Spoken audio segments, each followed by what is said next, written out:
organizado em Éfeso.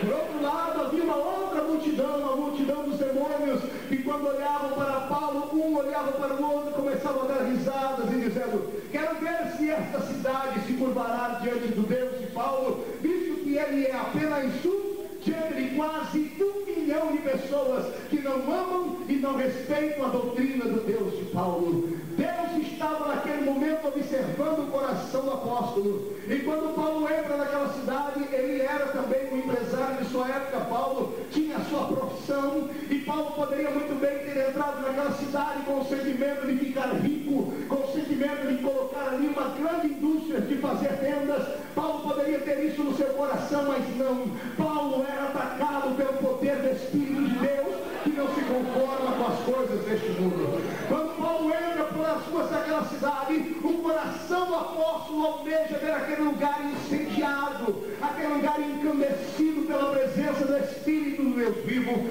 E Paulo agora começa a orar. Essa história está narrada no capítulo 19 do livro de Atos dos Apóstolos. Aqui nós vamos ter agora o nascimento de uma grande igreja pentecostal. Ouçam o que aconteceu. Enquanto Paulo caminhava por aquelas ruas, o seu coração batia forte, porque ele sabia que cada coração sem Cristo era uma plataforma missionária, e ele sabia que Deus, se quisesse, poderia entregar nas mãos dele aquela cidade.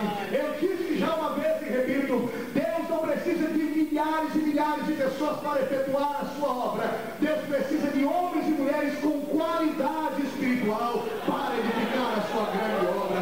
Eu creio que nesta noite haverá muita graça de Deus aqui neste lugar, mas Deus infelizmente não olha para nós como um todo. Deus não observa esta igreja como sendo a grande igreja Assembleia de Deus aqui em São Luís do Maranhão. Deus olha para cada coração que aqui dentro está, e para Deus você pode se transformar hoje aqui em uma bomba atômica espiritual de Cristo, para colocar São Luís do Maranhão de cabeça para baixo e com os pés para cima. Quando Deus escolhe alguém, não importa o endereço da pessoa, não importa quão rico seja a pessoa, quão pobre seja essa pessoa, quando Deus escolhe essa pessoa, Ele fará proezas por essa pessoa. Deus, essa noite está com os olhos dele aqui sobre esse lugar, e Ele vai usar a sua vida para trás. Aleluia. Mas ouça-me, Deus tem estratégias. Olha para o seu irmão e diga: Deus tem estratégias. Paulo não era um homem comum. Paulo era cheio do Espírito Santo. Existem dois tipos de crentes, eu já disse isso e repito. Existem aqueles que têm uma vida medíocre, pobre, e existem aqueles que são cheios da graça e do Espírito de Deus. Faz a diferença, sim, senhor. Paulo era esse que pertencia à segunda classe, ele era cheio da graça. E quando Paulo passa, segundo os historiadores, pelo centro de Éfeso, havia ali uma grande conferência de bruxos naquele dia. E o coração do apóstolo não suporta ver aquilo, pastor Coutinho. Ele dizia consigo: como pode uma cidade tão grande como essa ser dominada pelo espírito maligno de Satanás? Ele sabia que a vida dele poderia fazer a diferença naquele lugar. Paulo se transformou naquele dia em um elemento de surpresa de Deus para aquela grande batalha. Deus está à procura nesta noite aqui de elementos surpresas para São Luís do Maranhão. Satanás espera que saia deste culto aqui muito avivamento e muita graça, e por isso é que ele luta contra o ministério da igreja. Mas Deus hoje pode fazer coisas que não estejam marcadas na agenda dele. Deus pode muito bem escolher um elemento surpresa no meio da congregação hoje. E se Deus escolher a sua vida, se prepare, amado, para deixar essa vida pobre e medíocre, para deixar de ser um crente de banco, um crente domingueiro, e se transformar numa metralhadora de Jeová nessa terra.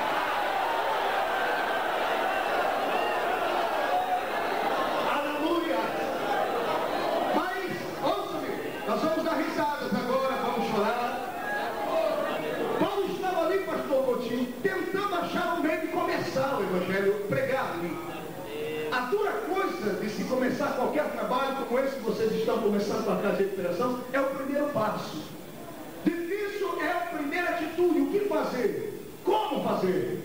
Mas para o homem e a mulher que está diante da presença de Deus, isso não é perigo, porque ele sabe que toda a sua confiança está depositada em Deus. Ainda que não haja recursos na terra, se for preciso, Deus manda o urubu levar na mesa do crente a comida, e se for preciso, Ele manda até o dinheiro na mesa do crente também. Não tem problema, o nosso Deus trabalha com o quesito chamado fé. Se houver fé no seu coração, se prepare para ver coisas grandes acontecerem. Paulo acreditava no Deus do céu. O Deus de Paulo não era diminuto. Paulo nunca chegou no seu Deus para contar as suas grandes fraquezas. Eu quero crer que Paulo sempre chegava nas suas fraquezas para contar o tamanho do poder do seu Deus. Porque um dia ele foi tentar dizer para Deus que ele era fraco e ele não entendeu nada da loucura de Deus. Ele disse: Deus, eu sou fraco. E Deus olhou para ele, deu um sorriso colgate, e abraçou Paulo e disse: Paulo, então é desse jeito que eu te quero. Mas como, Senhor, eu sou fraco? É porque o meu poder se manifesta na tua fraqueza. Aleluia. Chega de contar sua fraqueza hoje para Deus. Conte para a sua fraqueza hoje o tamanho do seu Deus e que ele pode fazer coisas grandes e eternas assim. Mas lá vai Paulo, olha aqui, e Paulo andando pela cidade, orando em línguas, pedindo alguma coisa: Deus, como é que eu faço, como é que eu devo fazer? E de repente vem uma resposta de Deus. Paulo está cruzando uma rua e lá da esquina está vindo 12 camaradas diferentes. 12 homens barbudo, aquelas roupas cheias de balandandantes. Lá vem eles conversando com o outro, batendo papo, e quando Paulo olha para eles, o Espírito de Deus que estava em Paulo diz: aqueles lá são crentes, Paulo. Paulo olha para eles e diz: ei, Pai do Senhor. Aqueles camaradas se atribularam inteirinho. Um olhou para um, outro olhou para outro: mas quem é esse cara aí que conhece a gente? Um olhou: você está com a Bíblia debaixo do braço parecendo desodorante? Estou não. Você está com o símbolo do peixe no peito? Símbolo do cristianismo? Não. Alguém tem um crucifixo aqui? Foi por isso que Paulo viu: como é que aquele homem sabe que a gente é crente? Chegou perto dele: como é que tu sabe que a gente é crente, Paulo? Paulo olha para eles e por certo disse: é que o Espírito de Deus que habita em mim testificou com o vosso Espírito que somos filhos de Deus. Mas a atitude que eu quero aqui começar a imaginar é que quando Paulo gritou: a paz do Senhor, irmão, Paulo encontrou ali uma congregação de crentes fraquinhos e fracassados. Aqui não tem, mas na minha terra tem. A gente grita: a paz do Senhor, irmão. Ele diz assim: não. Passou. Só. Perdemos hoje até a alegria de cumprimentar um irmão. Depois dizemos que somos pentecostais. É nada. Temos até vergonha de dizermos na rua que somos crentes. Aqui dentro é fácil pular, bater palma, gritar, ser alegre, falar em língua estranha, dar um amém bem alto. Quero ver ser crente no meio daquela rua lá, onde Satanás domina. Lá fora ele manda, aqui dentro manda Jesus, por isso você tem liberdade. Mas aqui dentro já pertence a Cristo. Precisamos ganhar aqueles que estão lá fora. E para ganhar aqueles que estão lá fora, somente pelo Espírito do Deus eterno. E nunca sermos fracassados, porque o meu Deus não tem testemunho, o meu Deus não tem coragem de abençoar um camarada covarde. Deus não tem coragem de abençoar um camarada covarde. Muitas pessoas me ligam, me escrevem e perguntam: mas como é que foi que aconteceu na tua vida tudo isso aí, rapaz? Eu disse: eu acho que eu só tenho uma coisa de bom, né? Pregar eu não prego muito não, mas eu tenho coragem. Coragem, eu todo baixinho invocado. Tenho coragem. Eu sei, já ando pedindo na minha cabeça por todo o Brasil aí na bandeja de prata. Pode pedir, pode até arrancar a cabeça. Pode na bandeja de prata de manhãzinha e de tarde eu estou tomando café com Jesus. Olha isso. O meu Deus não consegue, não admite que a sua igreja seja cheia de homens e mulheres fracassados, que abram concessões para o erro, que abram concessões para os pecados, que abram concessões para a fraqueza do mundo. Meu Deus não gosta disso. O Senhor sempre usou homens determinados. O Senhor sempre usou mulheres determinadas. Aleluia.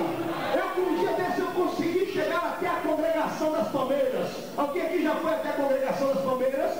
Se você não foi, eu te convido a ir. Abrir a sua Bíblia lá no livro de Juízes e subir na congregação da pastora Débora. E chegar diante daquela mulher que pegou o homem de Deus e disse: tu é um homem de Deus ou tu é um saquinho de pipoca, rapaz? Sou homem de Deus, então desce lá. Mas os homens têm 900 carros de ferro